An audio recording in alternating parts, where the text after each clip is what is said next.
Урматтуу Кыргыз элим журтум, жалпы эле кыргызстандыктар. Мына 2021-жылы 20-28 ноябрь күнү Жогорку Кеңешке депутаттардын шайлоо күнү болду. Ушул өтүп жаткан шайлоо мына мурдагы 30 жыл мурда болгон шайлоолордон айырмасы өтө чоң болду.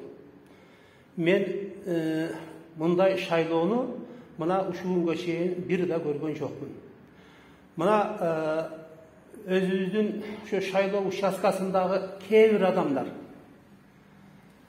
ушул Алимбеков Нурбекти ушул акча таркаткан, же болбосо бир кандайдыр бир жерге бир чай уштурган, же бир башка бир иштерди мынандай кылган, өкмөт укасы дагы өзү дагы ушу элдерди үгүттөгөн деген сөз бардыгы бул жалган.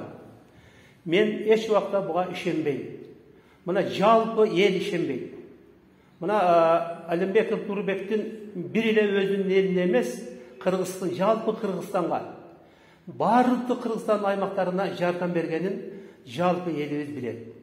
Мен ошондуктан мындай жалажак, жыгылган адам күрөшкө тойбойт дегендей акча таркатты, чай уштурду, башка уюштурду, тоо уюштурду, башка жыйындарды уюшту дегенде сөздөрдүн бардыгына мен каршымын. Мындай болгон жок.